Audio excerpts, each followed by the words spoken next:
History ടിപ്സിൻ്റെ പുതിയ എപ്പിസോഡിലേക്ക് എല്ലാവർക്കും സ്വാഗതം. HSC സോഷ്യൽ സയൻസിൻ്റെ നോട്ടിഫിക്കേഷൻ വരാറായി. അതിൻ്റെ സിലബസിൽ ഏറ്റവും പ്രധാനപ്പെട്ട ഒരു ഭാഗമാണ് ബ്രോൺസ് ഏജ് സിവിലൈസേഷൻസ്. അതിൽ ഹാരപ്പൻ സിവിലൈസേഷനെ കുറിച്ച് നമ്മൾ പറഞ്ഞു കഴിഞ്ഞു. ഇനി ഈജിപ്ഷ്യൻ സംസ്കാരത്തെക്കുറിച്ച് നോക്കാം. നൈലിൻ്റെ ദാനം, പിരമിഡുകളുടെ നാട് എന്നെല്ലാം അറിയപ്പെടുന്നത് ഈജിപ്തിനെയാണ്. നൈലിൻ്റെ ദാനം, പിരമിഡുകളുടെ നാട് എന്നീ പേരുകളിൽ അറിയപ്പെടുന്നത് ഈജിപ്തിനെയാണ്. പ്രധാനപ്പെട്ട കേന്ദ്രം, ഈജിപ്തിലെ പ്രധാനപ്പെട്ട കേന്ദ്രം കെയ്റോ ആയിരുന്നു. BC 3000-നും 1000-നും ഇടയിലാണ് ഈ ഒരു സംസ്കാരം നിലനിന്നിരുന്നതെന്ന് വിശ്വസിക്കപ്പെടുന്നുണ്ട്.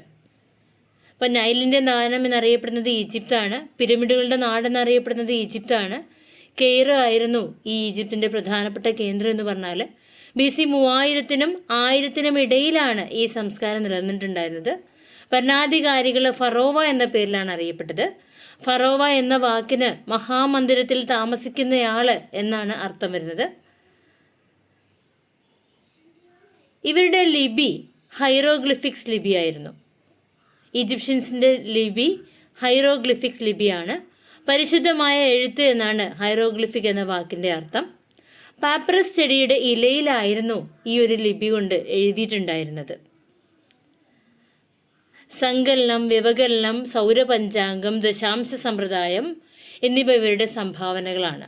സങ്കലനം, വ്യവകലനം, സൗരപഞ്ചാംഗം, ദശാംശ സമ്പ്രദായം ഇതൊക്കെ ഈജിപ്ഷ്യൻസിൻ്റെ സംഭാവനകളാണ്. അപ്പോൾ സൂര്യനെ അടിസ്ഥാനമാക്കിയുള്ള കലണ്ടർ ആയിരുന്നു ഇവർക്ക് ഉണ്ടായിരുന്നത്. അതാണ് സൗരപഞ്ചാംഗം. അപ്പം നൈലിൻ്റെ ദാനം എന്നറിയപ്പെടുന്നത് ഈജിപ്താണ്. ഹെറഡോട്ടസ് ആണ് നൈലിൻ്റെ ദാനം എന്ന് വിശേഷിപ്പിച്ചത്. ഏതിനെ? ഈജിപ്തിനെ വിശേഷിപ്പിച്ചത്. പിരമിഡുകളുടെ നാടെന്ന് ഈജിപ്ത് അറിയപ്പെടുന്നുണ്ട്. കെയ്റോ ആയിരുന്നു ഇവരുടെ പ്രധാനപ്പെട്ട കേന്ദ്രം. BC 3000-നും BC 1000-നും ഇടയിലാണ് ഈ സംസ്കാരം നിലനിന്നിരുന്നത്. ഭരണാധികാരികൾ ഫറോവ എന്ന പേരിൽ അറിയപ്പെട്ടു. ഫറോവ എന്ന വാക്കിന് മഹാമന്ദിരത്തിൽ താമസിക്കുന്നയാൾ എന്നാണ് അർത്ഥം. ഇവരുടെ ലിപിയാണ് ഹൈറോഗ്ലിഫിക് ലിപി. പരിശുദ്ധമായ എഴുത്ത് എന്നാണ് ഹൈറോഗ്ലിഫിക് എന്ന വാക്കിൻ്റെ അർത്ഥം. പാപ്പറസ് ചെടിയുടെ ഇലയിലാണ് ഇവർ എഴുതിയിട്ടുണ്ടായിരുന്നത്. സങ്കലനവും വ്യവകലനവും സൗരപഞ്ചാംഗം, ദശാംശ സമ്പ്രദായം എന്നിവയെല്ലാം ഇവരുടെ സംഭാവനകളാണ്.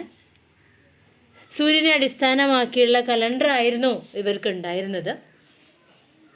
BC 3800-നോടടുത്ത് മെനസ് എന്ന രാജാവ് ചെറിയ രാജ്യങ്ങളെ സംയോജിപ്പിച്ച് ഈജിപ്തിനെ ഏകരാഷ്ട്രമാക്കി ലോകത്തിലെ ആദ്യത്തെ ദേശീയ ഗവൺമെൻറ്റാക്കി മാറ്റി.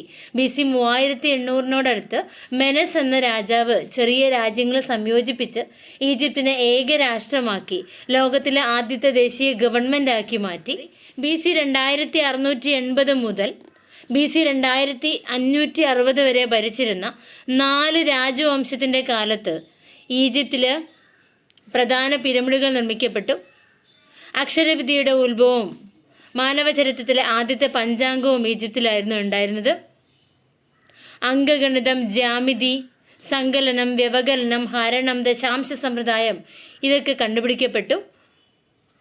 അപ്പോൾ BC 3800-നോടടുത്ത് മെനസ് എന്ന രാജാവ് ചെറിയ രാജ്യങ്ങളെ സംയോജിപ്പിച്ച് ഈജിപ്തിനെ ഏകരാഷ്ട്രമാക്കി മാറ്റി. ലോകത്തിലെ ആദ്യത്തെ ദേശീയ ഗവൺമെൻറ്റാക്കി മാറ്റി.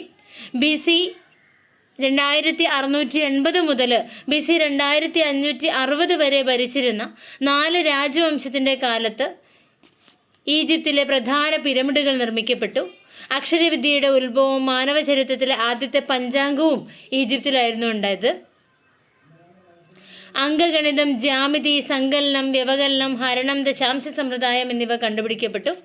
പിരമിഡ്, സിലിണ്ടർ, അർദ്ധഗോളം എന്നിവയുടെ പരിമാണം ഗണിച്ചെടുക്കാനും ദന്തചികിത്സ, ശസ്ത്രക്രിയ, ഉദരരോഗ ചികിത്സ എന്നിവയും എഞ്ചിനീയറിംഗ്, ലോഹശാസ്ത്രം, രസതന്ത്രം എന്നിവയിലും അവർ പ്രഗത്ഭരായിരുന്നു. നിഴലിനെ ആധാരമാക്കി സമയം നിർണ്ണയിക്കുന്ന സൂര്യഘടികാരവും ജലപ്രവാഹത്തിന്റെ അടിസ്ഥാനത്തിൽ സമയം നിർണ്ണയിക്കുന്ന ജലഘടികാരവും ആദ്യമായി ഗ്ലാസും കടലാസും നിർമ്മിച്ചതും ഈജിപ്തിലായിരുന്നു. നിഴലിനെ ആധാരമാക്കി സമയം നിർണ്ണയിക്കുന്ന സൂര്യഘടികാരവും ജലപ്രവാഹത്തിന്റെ അടിസ്ഥാനത്തിൽ സമയം നിർണ്ണയിക്കുന്ന ജലഘടികാരവും ആദ്യമായി ഗ്ലാസും കടലാസും നിർമ്മിച്ചതും ഈജിപ്തിലാണ്. മരണാനന്തരം ദേഹം നശിച്ചാൽ ദേഹി സ്വർഗത്തിൽ പ്രവേശിക്കുകയില്ലെന്ന വിശ്വാസത്തിൽ നിന്നാണ് മൃതദേഹം സുഗന്ധദ്രവ്യത്തിൽ പുരട്ടി പൂഴ്ത്തി സൂക്ഷിക്കുന്ന ഒരു ആചാരം വളർന്നു വന്നത്. ഈ രീതിയിൽ സൂക്ഷിക്കുന്ന മൃതദേഹത്തിന് മമ്മി എന്ന പേരിൽ അറിയപ്പെടുന്നു. പിരമിഡുകൾ ഈജിപ്ഷ്യൻ രാജാക്കന്മാരുടെ ശവകുടീരങ്ങളായിരുന്നു. ഏറ്റവും വലിയ പിരമിഡ് 4-ാം രാജവംശത്തിലെ ഖുഫു രാജാവ് നിർമ്മിച്ചതാണ്. അഖ്നാട്ടിൻ്റെ രാജകീയ സങ്കീർത്തനം എന്ന കൃതി ഏറ്റവും മികച്ച സാഹിത്യകൃതികളിലൊന്നായിരുന്നു. മരണാനന്തരം ദേഹം നശിച്ചാൽ ദേഹി സ്വർഗത്തിൽ പ്രവേശിക്കുകയില്ലെന്ന വിശ്വാസത്തിൽ നിന്നാണ് മൃതദേഹം സുഗന്ധദ്രവ്യങ്ങളിൽ പുരട്ടി പൂഴ്ത്തി സൂക്ഷിക്കുന്ന ആചാരം ഉണ്ടായത്.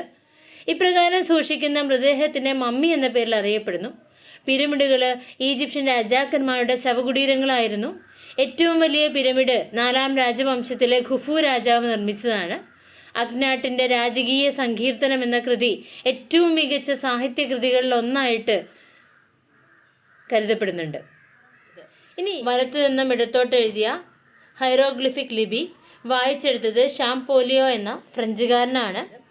മെംഫിസ് പുരാതന ഈജിപ്തിൻ്റെ രാജകീയ തലസ്ഥാനമാണ്. മെംഫിസ് പുരാതന ഈജിപ്തിൻ്റെ രാജകീയ തലസ്ഥാനമാണ്. മെംഫിസ്. അപ്പർ ഈജിപ്തിനെയും ലോവർ ഈജിപ്തിനെയും ഒന്നാക്കി മാറ്റിയത് മെനസ് ആണ്. ഈജിപ്ത് ഭരിച്ച ഏക ഫറവോ റാണിയാണ് ഹാത്ഷേപ്സൂത്ത് ആണ് ഈജിപ്ത് ഭരിച്ച ഏക ഫറവോ റാണി. 1922 ഈജിപ്ഷ്യൻ രാജാവായിരുന്ന തുത്തൻഖാമൻ്റെ മമ്മി കണ്ടെത്തിയത് ഹൊവാർഡ് കാർട്ടറാണ്. 1922 ഈജിപ്ഷ്യൻ രാജാവായിരുന്ന തുത്തൻഖാമൻ്റെ മമ്മി കണ്ടെത്തിയത് ഹൊവാർഡ് കാർട്ടറാണ്. ഏറ്റവും പഴക്കമുള്ള പിരമിഡ് ഇംഹോട്ടപ്പ് ആണ് നിർമ്മിച്ചത്. ഈജിപ്ഷ്യൻ ശില്പകലയുടെ പ്രതീകം സ്ഫിങ്സ് ആണ്. സിംഹത്തിൻ്റെ ഉടലും മനുഷ്യൻ്റെ ശരീരവുമുള്ള ഭീമാകാരമായ ശില്പമാണ് സ്ഫിങ്സ് എന്ന് പറഞ്ഞാൽ. ഈജിപ്ഷ്യൻ ശില്പകലയുടെ പ്രതീകമാണ് സ്ഫിങ്സ്. സിംഹത്തിൻ്റെ ഉടലും മനുഷ്യൻ്റെ ശരീരവും ചേർന്ന ഭീമാകാരമായ രൂപമാണ് സ്ഫിങ്സ്. ഗിസയിലാണ് ഈ ഭീമാകാരമായ ശില്പം ഉള്ളത്. അപ്പോൾ ഈജിപ്തിലെ ക്ഷേത്ര നിർമ്മാണത്തിൻ്റെ ഭംഗി പ്രസിദ്ധമാണ്. കർണാക് ക്ഷേത്രവും ലക്സർ ക്ഷേത്രവും അബു സിംബലിലെ ക്ഷേത്രവും ഇതിനുദാഹരണമാണ്. ഈജിപ്തിലെ ക്ഷേത്ര നിർമ്മാണ ഭംഗി പ്രസിദ്ധമാണ്. കർണാക് ക്ഷേത്രം, ലക്സർ ക്ഷേത്രം, അബു സിംബലിലെ ക്ഷേത്രം ഇതൊക്കെ ഉദാഹരണമാണ്. അപ്പോൾ ഏറ്റവും വലിയ കർണാക് ക്ഷേത്രം പ്രശസ്തമായതാണ്. കല്ലുകളാലോ മൺകട്ടകളാലോ നിർമ്മിക്കപ്പെട്ട ഈജിപ്തിലെ പിരമിഡുകൾ ലോകത്തിലെ തന്നെ ഏറ്റവും വലിയ മനുഷ്യനിർമ്മിതികളാണ്. പിരമിഡുകളെ പുരാതന ഈജിപ്തിൽ മെർ എന്നാണ് വിളിച്ചിരുന്നതെന്ന് ലഹ്നർ പ്രസ്താവിക്കുന്നുണ്ട്. അപ്പോൾ ഗിസയിലെ പിരമിഡാണ് ഇവയിൽ ഏറ്റവും വലുത്. ഏറ്റവും വലിയ കർണാക് ക്ഷേത്രം പ്രശസ്തമാണ്. ഏറ്റവും വലിയ കർണാക് ക്ഷേത്രം പ്രശസ്തമായതാണ്. കല്ലുകളാലോ മൺകട്ടകളാലോ നിർമ്മിക്കപ്പെട്ട ഈജിപ്തിലെ പിരമിഡുകൾ ലോകത്തിലെ തന്നെ ഏറ്റവും വലിയ മനുഷ്യനിർമ്മിതികളാണ്. പിരമിഡുകളെ പുരാതന ഈജിപ്തിൽ മെർ എന്നാണ് വിളിച്ചിരുന്നതെന്ന് ലഹ്നർ പ്രസ്താവിക്കുന്നുണ്ട്. അപ്പോൾ ഗിസയിലെ പിരമിഡാണ് ഇവയിൽ ഏറ്റവും വലുത്.